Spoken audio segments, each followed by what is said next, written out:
Terima kasih Anda masih bersama saya di acara Kick Sarasehan dengan tamu istimewa Andi F. Noya. Ada beberapa kenakalan yang menurut saya ini kenakalan sedikit mengerikan karena sedikit nyerempet ke kriminal ya. Seperti misalnya pernah mau mencuri burung dara atau sudah sempat dicuri burung dara itu? Sudah. Itu kejadian yang reguler jadi habit atau sekali iseng-iseng waktu itu? Sebelum saya bertemu dengan 3 bersaudara, saya ceritakan ada geng 3 bersaudara, nakalnya nggak ketulungan. Bahkan bukan nakal, kejahatan sudah. Karena kalau kami dulu kan nyuri mangga itu sekedar nyuri dan makan. Dia kalau mencuri, dia bawa kardus. Niat banget untuk dijual, Niat. oke. Dan berani sekali. Pertama curi mangga gitu kan. Oke. Nah kemudian burung dara. Burung dara ini jangan ditiru di rumah ya. Nah kita ke orang-orang kaya gitu. Orang kaya pelihara burung di belakang buat hiasan. Buat kami burung aduan. Tapi buat mereka hiasan. Yes. Banyak karena berkali-kali dicuri. Pemiliknya udah siap dengan senapan angin. Jadi begitu saya naik ke atas baru pegang satu. Cedak! Kena? Begitu lihat darah keluar. Lompat dikejar kita. Masuk kampung hilang. Tapi yang pasti pada masa kecil itu juga ada satu kenangan dengan seorang ibu guru. Ada kenangan manis sama ibu Ana, ibu guru. Oh, itu guru saya di Malang. Ini di Malang? SD Sang Timur. Oke.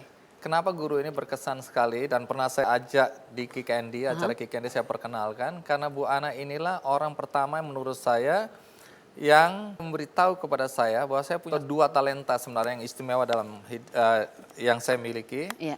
Yaitu menulis. Karena saya mengarang itu dapat 9, 10, 9, 10, 9, 10 zaman dulu ya. Iya. Nah dan saya juga menggambar. Nah Ibu Ana inilah yang menurut saya orang yang mengingatkan saya betapa saya punya talenta.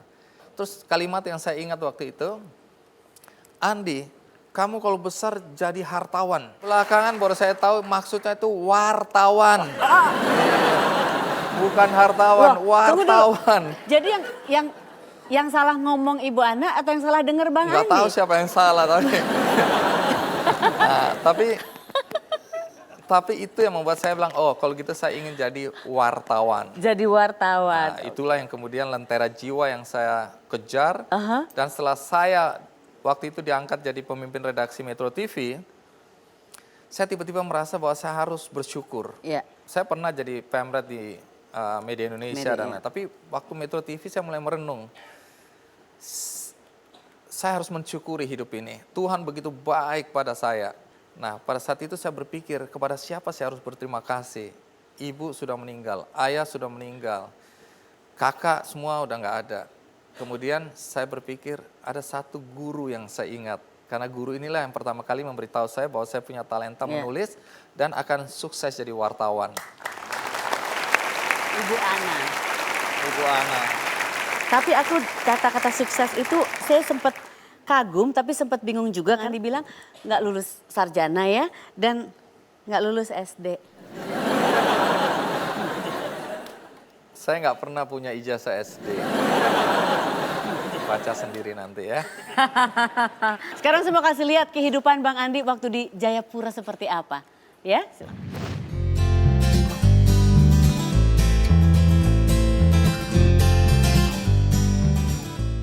Tahun 1972, di usia 13 tahun, Andi pindah ke Papua mengikuti sang ayah, Ade Wilhelmus Flores Noya.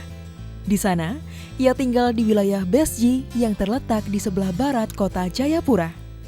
Pertama, saya kenal Andi itu tahun 76. Di Besji, orang tuanya itu tukang servis mesin ketik. Di Jayapura, Andi melanjutkan pendidikannya di sekolah teknik, mengambil jurusan mesin produksi. Saya berkenalan dengan Bung Andi di STM Dok 7 Jayapura.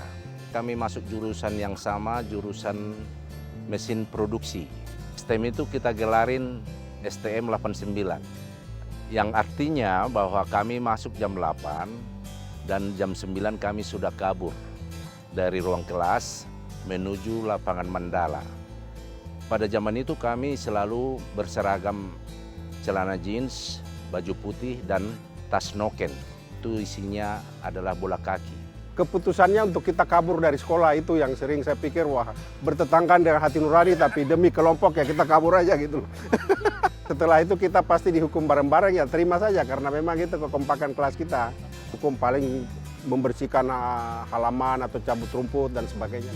Bersama teman-temannya, Andi kerap melakukan beberapa kenakalan, salah satunya adalah mencuri perahu nelayan di pantai. Tempat parkirnya perahu-perahu nelayan, punya ide-ide kumpul uang, kalau tidak salah Rp600. Baru kita sewa perahu nelayan. Minggu pertama kita aman-aman saja dengan sewa-sewa. Minggu-minggu berikutnya begini karena tidak ada pemiliknya, sehingga kita mencuri perahu. Di mata teman-teman sekolahnya, Andi dikenal sebagai pribadi yang baik, pintar, kreatif, dan mudah bergaul. Ia juga populer di kalangan teman-teman perempuannya. Andi Noya itu sosok yang sangat istimewa bagi kita. Dia sangat pintar. Dia masih sekolah STM, dia udah buat biografi, satu cerita, dia kirim ke media Kompas ya waktu itu. Otaknya cemerlang, IQ-nya tinggi. Dia termasuk idola di kalangan kita laki-laki, terlebih di kalangan cewek-cewek yang ada di SMA maupun di SMKK. Karena orangnya unik, murah senyum, orangnya ganteng, rambutnya kribo, kulitnya putih. Lucunya itu ya itu, pacaran itu udah pernah mau sendiri. Harus ajak kita ikut, teman-temannya harus ikut, dampingi dia. Andi selalu tampil beda, tidak hanya di lingkungan sekolah, tetapi juga dalam kesehariannya. Ia kerap berpenampilan nyentrik layaknya pemain band rock terkenal di tahun 70-an. Penampilannya itu nyentrik, jadi rambutnya kribo. Dia selalu pakai kaos kaki bola, sepatu tinggi, boot itu. Itu sering pakai kalung dot itu. Saya nggak pernah tanya, kenapa itu, saya kira tahu itu maksudnya itu. Itu praktek dia pakai lain sendiri gitu. Dia biasanya pakai apa ya, kayak baby doll gitu. Mau calon monyet gitu. Kita pakai wearpack biru-biru. Kalau dia sendiri yang pakai tali itu. Poster yang dia tempel di kamarnya itu adalah musik-musik rock. Tapi pada zaman itu di Jayapura belum ada musik rock. Jadi memang dia hanya lampiaskan melalui gambar-gambar yang ada, melalui poster-poster yang dia tempelkan dalam kamarnya. Kenangan selama tinggal di Jayapura begitu membekas dalam ingatan Andi. Selain itu, makam ayah tercinta juga ada di kota ini. Tidak heran jika Andi merasakan ikatan batin dengan tanah Papua.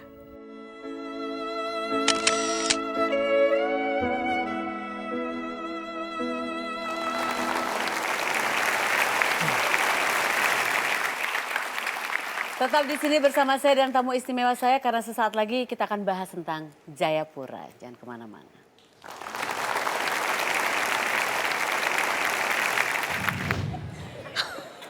Jangan kaku gitu dong.